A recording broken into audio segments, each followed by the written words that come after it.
It's Tuesday, April 30th, and our guest today is so freaking cool. Here's a taste. And it's hard in today's world.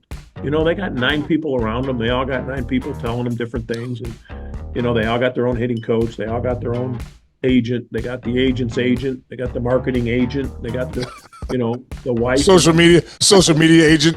Yeah. And the wife's got an agent and her social media agent, you know. And I'm in love with the good life. Can't give it up. Make it to the top. Keep climbing. I wanna live it up. The good life. I'm coming up. I'm coming up. The good life. Good life. Oh, good life. Good life.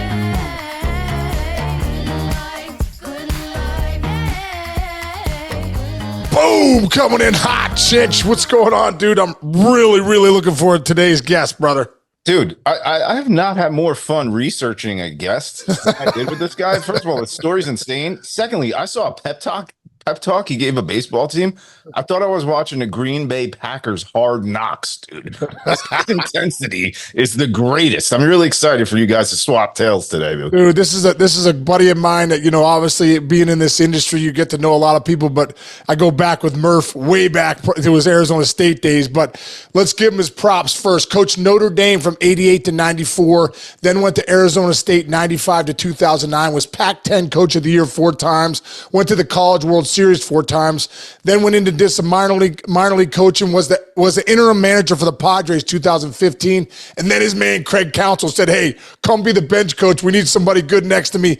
16 to 23 with the Brewers, and then now is the manager of the Brewers 2024, one of the best baseball guys and probably personalities the game's ever seen. Let's bring him in, baby. My man Pat Murphy. What's up, Murph? Oh, what's going on, guys? How's everything going, man? Oh, it's going. It's going. It's been great. It's been great in so many ways. But as you know, man, it's day to day, man. It's day to day. Yeah, This might be my last one. So dude. Murph, you know what, dude? One thing that, you know, I love about you is you truly are like that old school mentality, you know, guy that's been in the game when it was, I don't know, when it was awesome. I still think it is awesome now too. But, you know, for you guys with the Brewers, man, like you getting this opportunity to be the manager when Counsell went to the Cubs and you got the opportunity, can you tell me about that? Where were you when you were hired? How'd you feel about it? You know, everything. Yeah, I mean, I was lucky enough to be in touch with Counts every day, and you know, we've had almost a 40-year relationship since he was a junior in high school, so that'll never change. And so we were in contact, and he was deciding what he was going to do, and I was in contact with the Brewers about what they felt they wanted to do, and it really was an easy time. It wasn't anything intense. I was feeling for Counts a little bit because I knew that, you know, he was a first rounder, you know, right. and he had never been that. You know, he had been a great major league player and a contributor and 2 World Series rings, and everybody knew him because he was such a great clubhouse guy and such a contributor, but he had never been a first rounder. He had never been a free agent with the guy, tag, you know, so I felt for him going through that. That's not easy if you've never done it. And he was 50 at the time doing it, or however old he is. So it's like, you know, I thought he handled it really well, as best he could. None of those are perfect. And then the Brewers and I got talking, and, you know, I had a choice to make. And I feel very grateful, really lucky, Case. You think about it, you know, like a lot of people don't like me, you know, let's be honest. It's like, that's not true, Murph. That's not true. No, I got a great list of enemies, man. It's a great list, and I think it's important to have one of those. But yeah, I didn't know which direction the Brewers are going in, and I wasn't pushing real hard. I just told them, hey, this is what I'd love to do if you want to give me that opportunity. If not, you know, I'll go with Counts. But yeah, this has been great. I've learned a lot, and I continue to learn. I'm under construction, and I dig it. Yeah, well, dude, we've gotten a chance to talk to a lot of guys on the team, and I just ran into Wade Miley the other day, and I know Big Wade, big old country Wade. I know you were a big reason, he came back to the Brewers this year, and just being with you. But for you, as the bench coach. I look back at my time in the big leagues, and I'm like, hey, go talk to the bench coach. Because your relationship with the manager, sometimes you're like, all right, I don't really want to tell him this, but I could tell the bench coach, and maybe he'll tell the manager, you know what I mean? Like, so It's a different relationship. So, for you, how have you been able to navigate that? Because for 8 years, you're the guy that probably these guys are leaning on. Now you're the top dog. So how have you been able to kind of manage that relationship? I try not to change it too much. I try not to act like I'm the top dog. I do call myself the shot caller. Maybe I remind them I'm the shot caller, right?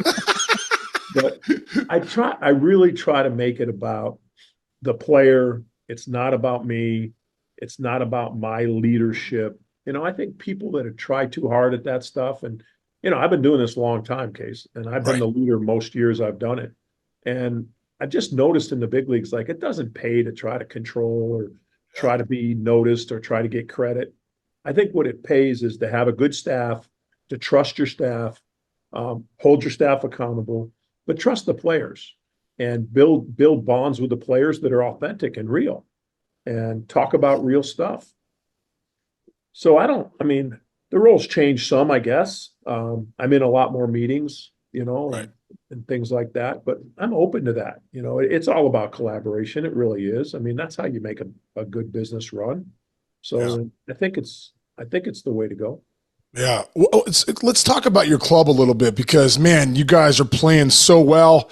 You're 17-11 right now. You're a half game out of the Cubs, but you've had a bunch of guys on the injured list. Obviously, Yellich got off to a hot start, is back now. He's on the IL. Devin Williams out for the year, probably the best closer in baseball. Wade Miley's, might be, out for the year. Who knows where he's at? Brandon Woodruff obviously came in. Garrett Mitchell. There's a lot of big names that have been down for you guys, but you're kind of still plugging along. How have you been able to do that? And, you also have 12 players on their first opening day roster too. So you're with a lot of young dudes, how do you connect with those guys and how have you been able to do it so far, Murph?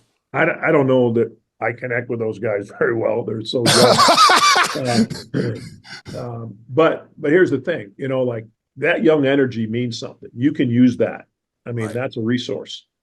And then we have great pillars. If you've met Rhys Hoskins, this dude Pee-wee he's a dude, you know what I mean? And he knows how to live his life and he knows how to care about others. You mentioned Miley, you mentioned Devin.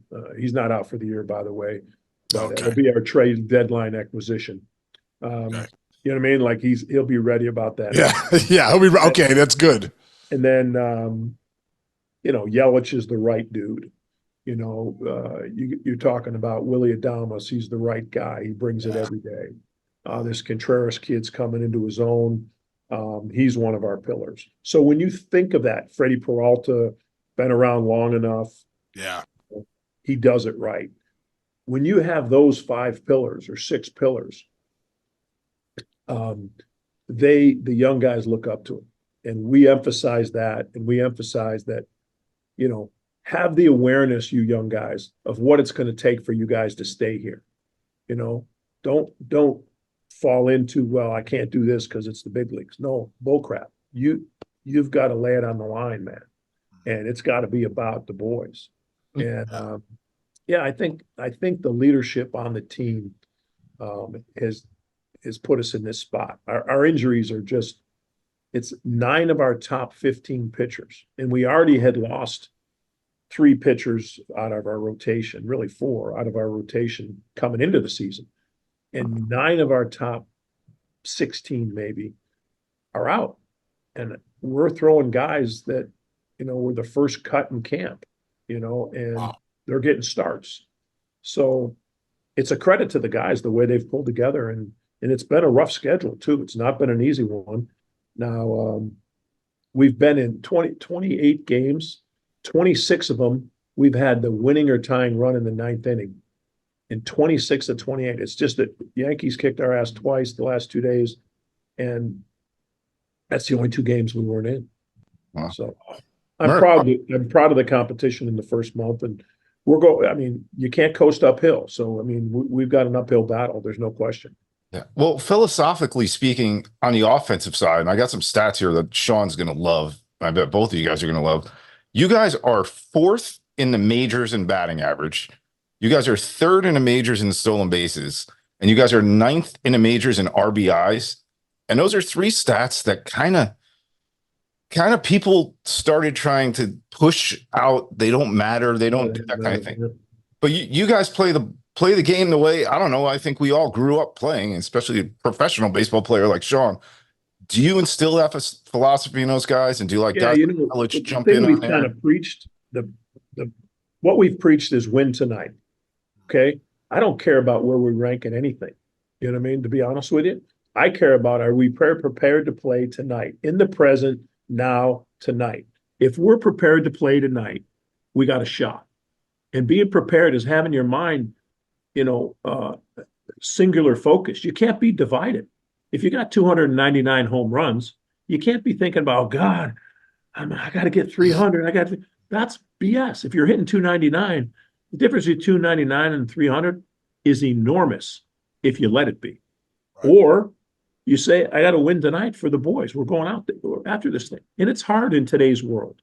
They got 9 people around them. They all got 9 people telling them different things. And, they all got their own hitting coach. They all got their own agent. They got the agent's agent. They got the marketing agent. They got the, the wife. Social media agent. Yeah. And the wife's got an agent and her social media agent, And it's like, at some point, we're just a bunch of kids playing a game. And we got to go about it with real competitive nature. Like we always are learning about how to compete. And you're going to be learning on how to compete until you're after the game. If you ask Sean Casey, like, man, would you like to go back into the game knowing what you know now? Hell yes, I would. Yeah. Because as a 22-year-old, you were good then, but think of what you would be if you know now. So if we stay with that mindset of just, Wade Miley's a better pitcher than he was way back when. It's incredible. It's incredible. It's incredible, but it's credit to him. He knows the numbers. He knows the analytics. He knows the properties of his pitches. He knows about working out now. He knows about nutrition. And this guy has continued in his own way. He tries to fool you, but in his own way, he's super interested in being better. And he's 46 or whatever he is. You know what I mean? Like he's interested. He always gives me shit about my age, so I'm not backing off. I had him on the bag yesterday. He was hitting the bag with me yesterday, and he's a little stiff, but he's strong and quick. And I mean, the kid is just with the boxing bag. Yeah. Murph, let's stay there for a second, because I was one of the things I had, because I was obviously looking at a couple things, but I think early on, before you became a baseball coach, you fell into this industry. You wanted to be a boxer. Am I correct by saying that? For a couple things, how has that mentality, the boxing mentality, help you as a coach? And obviously, you're still doing a little bit of that. Stay in shape. I'll tell you what. I was never a great fighter. It would have been a real dumb move, and I wouldn't have been able to have this podcast because I wouldn't have been because I took a lot of shots. But I did some amateur fighting and I loved it. And I continue to work out that way here and there, and I love showing people and that type of thing. And as an old guy, I can handle myself against guys my age. I can win most of that. You know what I mean? But the thing I think about is when you think about hitting, for instance, it's very similar. The rotational movement, the linear movement at the same time with your hands, the timing of it. Boxing is timing. It's like you're a counterpuncher. You don't have the weapon in your hand. They have the weapon. They have the ball, and it's reaction. And boxing is the same way. And you have to be ready. You have to be clear, because you can't be thinking in that sport. I promise you. There's no thinking aloud. You get knocked on your ass. Right. So it's like ready, clear, and boom, respond, and get your best one off with timing and precision. And then bam, you're right back to it. You're like a sniper. Right. And I think that people misconstrue sometimes that sport, as being, barbaric and all that. And to some extent it probably is. But the part that I resonate with is it's very similar to hitting. It's that rotational movement. It's a foundation from the legs. It's precision. It's a response. Yeah. I love it. And also I love that one shot mentality, one pitch mentality. It's a mentality to stay in the present, the breath, the great boxers, they're slow and then bam, explosive, kind of the same thing as a hitter. Looks like you got a little something there. I did a little boxing. Yeah. You got to square up a little bit. You got to close the front side. It's been a while, Murph. But a couple guys that I see on your team too, and one of the guys we had on the program, we've had a couple guys on, but Yellich came on at the end of spring training, and Brice Turang came on too. Man, this kid. I mean, when we got off with Turang, we're like, man, this guy's old school. Like he's, talking about his dad and getting on top of the ball and stealing bases. Like his hair was on fire. Like, can you talk about him? What he's brought to that lineup so far? Also, a guy like Blake Perkins. You got some good players in this lineup. We do. We have some talent. They're young. They're a little uncertain. Now we go through that part of the season where things start catching up to them. They start reading their own clippings, and how that goes. Oh, yeah. Natural, right? But a kid like Brice, for instance, he's a supreme defender. He's supremely aware of how to play defense, not just the physical talent.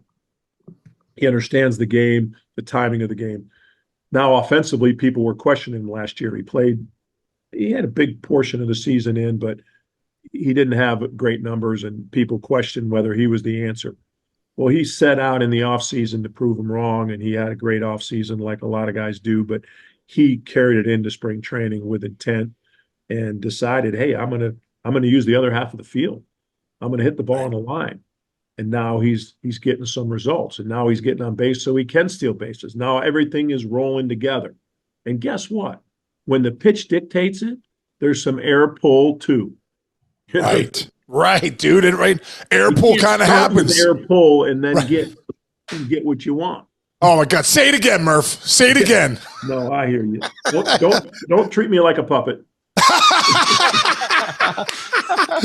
I love it. What about the guy Joey Ortiz, man? You guys got in the Corbin Burns deal, man. This kid looks like he can play a little bit. He does, man. He can really defend. You can't deny, the ball gets close to him, he gets relaxed. You know what I mean? And he catches everything. He's never played third base ever, and it's a weird thing. But think about it: a guy that has that type of hands, they never get to third. They play short and second. Right. So we got him at third, and he's made that transition. He's learning every day, and you know what? He hits the ball really hard. He hits the ball hard. He's a pretty good decision maker. He's under construction, a work in progress, and we're excited about it. Wow, dude, they got a lot of really good young players, a lot of good guys to be excited about. I think that'll be household names in Major League Baseball at some point here. A couple household names. I want to go back a little bit. I got two guys I want to touch on that really you had an huge impact in their careers. Guys would always say to me, Murph, hey, give me the best conversation at first. And hey, Lance Berkman's a great conversation. Hey, I had a great conversation with McGuire, Tony Gwynn. I owe you for this, man. I owe you for this. I got a lot of crap for this. They say, who's the worst conversation you ever have? I was like, if you can believe it, Craig Counsell was the worst conversation ever. Like, actually wanted to fight him a couple times. I'd be like, hey, Counsell, way to swing. And he would say nothing to me. I'm like, actually want to fight him, but I obviously can't because we're on national television. But it ruffled my feathers that bad. And I'm like, if you can believe it, Craig Counsell is one of the biggest assholes at first base. I have no idea why. And then one day when our careers were over, I said, Counsell, dude, I got to ask you a question, bro. All those times coming to first base, all the times we played against each other, I've talked to everybody, and Barry Bonds talked to me. You know what I mean? I had conversation with guys, you think I never would, but you never say anything to me. It's like, it drives me crazy. And he was like, Case, I'm so sorry, dude. He goes, it's Pat Murphy's fault. He's like, when I was at Notre Dame, he's like, if Murph saw us talk to the other team, everyone had to run the next day or I was benched. So he's like, I just got it ingrained in my soul as a baseball player. Like, you can never talk to anybody else. Be so serious. Get the sign from the third base coach. So, Murph, tell me about that, dude. You turned Craig Counsell in at times, one of the biggest toolboxes ever I've seen at first base. Well, the story is true. You got to understand, Case. I didn't know what I was doing. They gave this 27-year-old a head job at Notre Dame. It was a part-time job. They didn't want a good baseball coach. They didn't. It was a part-time job. They never went there. They turn it over. They're figuring this guy can't screw it up. So I go in. I got the football mentality.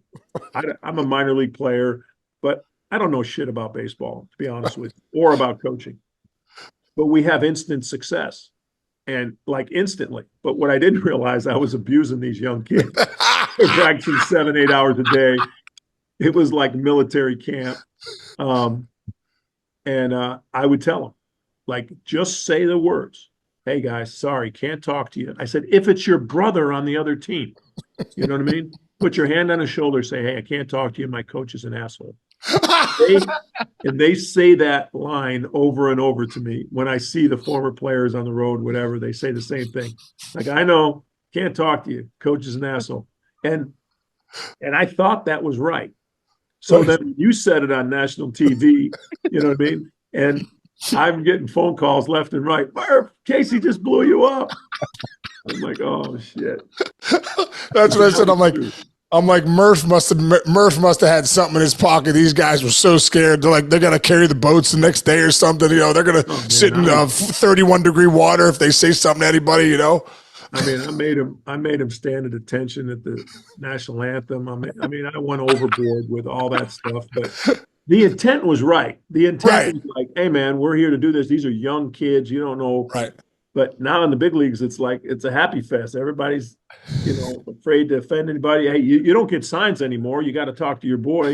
You know what I mean? And it's like, it drives me freaking crazy. You know what I mean? It is true. How has when did your mentality start to change, Murph? Obviously, because the college game is so different than pro ball as far as like the grind of the year, playing every day, the failure's greater. At what point do you feel like, you know what, I got to like dial it down or I got to, change with the times? Yeah, there's no doubt. I had a 2-hour discussion with one of my former players who you played against, and he's a college coach now, and Willie Bloomquist. And I was just telling him, Willie, sometimes you just got to step aside and realize those guys are going to play with your personality. They're going to play with your intensity, and we don't need to keep browbeating them about it. It just took me time, Case. I mean, I was I was under construction, man. I'm a nobody from nowhere, and all of a sudden I get these jobs offered, and the worst thing that happens is you win. You freaking think you're good. This guy knows what he's doing. I'm a good coach, so I must keep doing this. And totally inappropriate in so many ways. And then you get to Arizona State, and everybody hates you. And then you win again. You're like, this is how I got to be. I'm a hated man. Somebody wrote an article one time, Black Hat Pat. You know what I mean? I'm like, that's me, I guess. So then you mature in life, and I've got some great friends, man. I got some great friends in the world, and they help me, and they, I got Harvey Dorfman. I don't know if you ever ran across Dorfman. Dude, Harvey was my mental coach. I literally believe if Harvey Dorfman didn't write that book, The Mental Game of Baseball, I never would have played in the big leagues. My dad bought it for me when I was 16. I fell in love with it. And when I got to the big leagues, I called Harvey. I'm like, hey, my name's Sean Casey. He's like, yeah, I know who you are. I was like, yes, Harvey Dorfman knows who I am.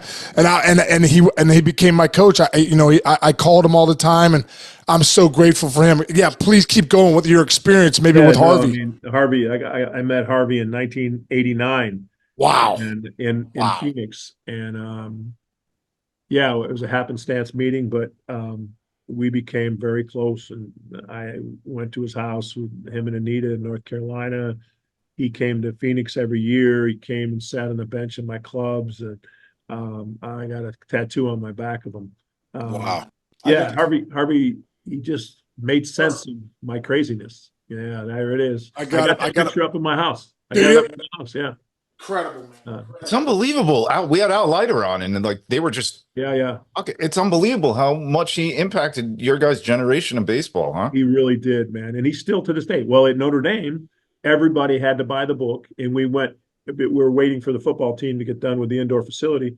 They'd sit in a meeting, Counsell's part of this, 40 minutes and discuss a chapter. What does it mean to you? And then over time, and I get to know the guy, and I get to be around him every day, or a lot of the days, and talk to him.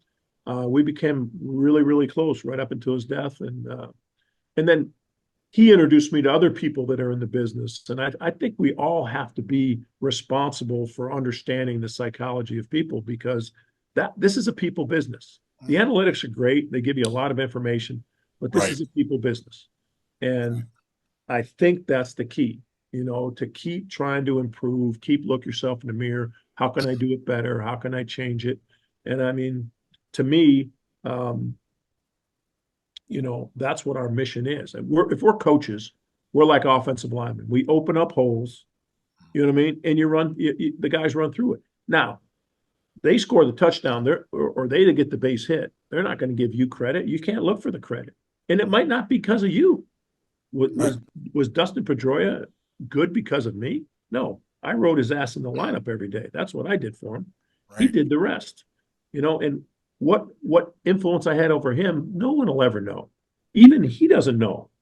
The point is, we're coaches. We're people of service. Open holes, they run through it. You go back to the huddle, button your chin strap, get ready for the next play. You are not going to get credit. Somebody taps you on the shoulder and says, hey, you want to do this job next year? You go, yeah, okay, I'll do it.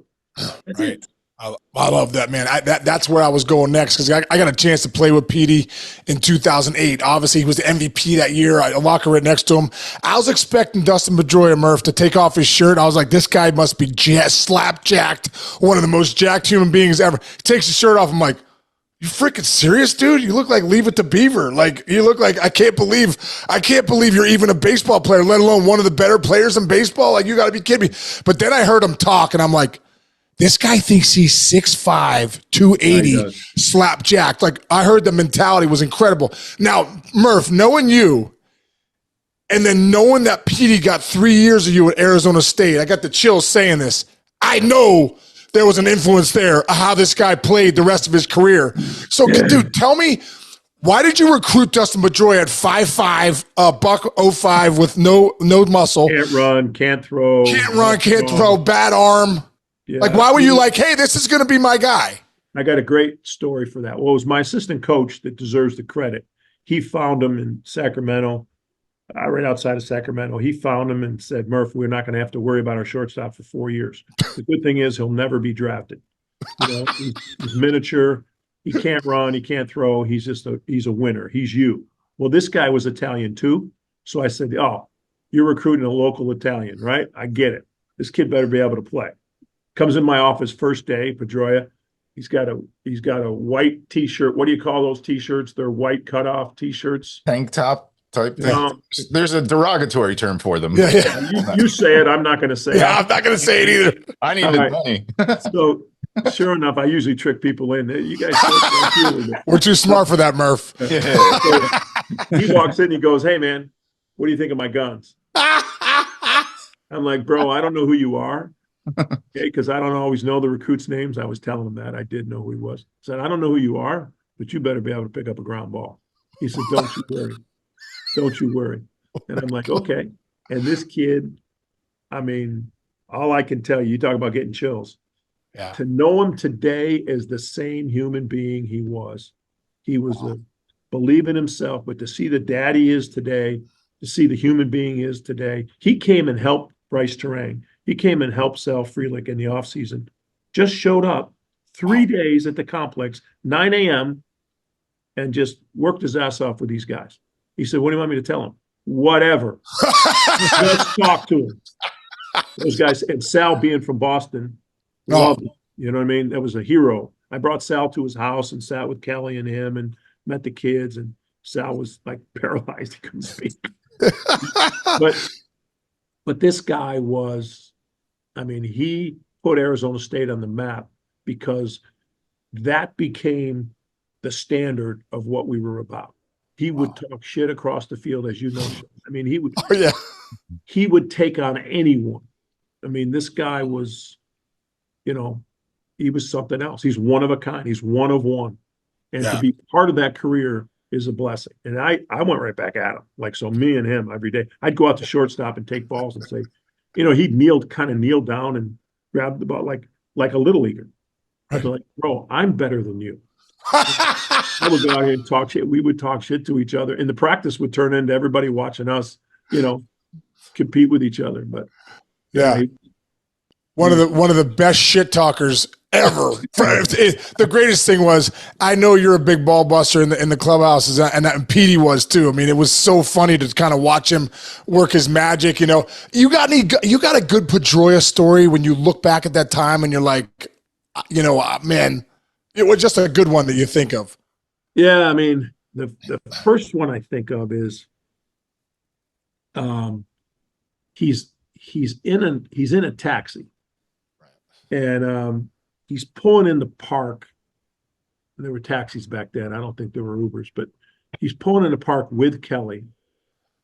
And Kelly calls me and she said, you need to talk to Dustin here. He's right here. And I overhear him. He's talking to the guard. They're trying to get in the stadium in Colorado. And that's right. He goes, the guy goes, hey, you got to show me your pass. He said, pass. He goes, ask the pitcher last night when that thing went past him at 108 who I am. Yeah, it was Jeff Francis. Ask Jeff Francis. Yeah. So Kelly calls me. So the story is this. Kelly calls me and said, hey, it's his first week in the big leagues. He said he's really down, Murph. She texted me first. He's really down. I want to call you. Just talk to him. He gets on the phone. He's like, yeah, Murph, yeah, I'm struggling. I'm like 1 for 20 or something. And he goes, I'm hearing my shit on the radio that I shouldn't be here and blah, blah, blah, blah. And he goes, yeah. I said, Dustin, is there a mirror close by? And he's like, yeah. I said, look in the mirror. You're 5'5". You're going bald at 22. You have no strength. You can't run. You can't throw. Why are you in the big leagues? Tell me why you're in the big leagues. Yeah, I know, Murph, but I can't. Dustin, you're Dustin effing Pedroia. You're in the big leagues because of that, because you're you. So go be you and stop this nonsense. The only formula is right inside of you. And he texts me back, the laser show will begin. He said, I'm going to put Red Sox Nation on my back. I still have the text message to this day. It's incredible. That's incredible. That is incredible. He said, I'm going to put Red Sox Nation on my back. He had been in the big leagues 10 days or 15 days. Wow. And that's a fact. And he did it. And he did it, man. And he believed it. Talk about belief. We always say your stories, your stories don't become powerful until you give them belief. And Dustin Pedroia, the belief that he had in himself. I'm using that today. It's the truth, right? The power only comes from belief. And I really like the Dustin Pedroia's belief in himself. I get the chills saying it again because I stood next to it and I was like, I tell people all the time, if anybody shouldn't have been a success, it was Dustin Pedroia. But guess what? The guy that thought he was going to be a success, had a belief greater than everybody else, that gave himself the power, was Dustin Pedroia, became one of the greatest second basemen in the history of the game. And I just, like I said, it was incredible. And like I said, Murph, for you guys to have crossed paths at that time of his life and him to have the influence from you too, man, there's no doubt what an incredible blessing. Me incredibly, and the way he went about it, I'm just so thankful I didn't try to coach him out of that or tell him to stop that. And he's yelling across the field. We're playing Florida State, and Stephen Drew's the shortstop. He's on the cover of Baseball America, and they're we used to take infield outfield before every series, right. And they're taking infield outfield, and he's screaming, "Wait until I get out there!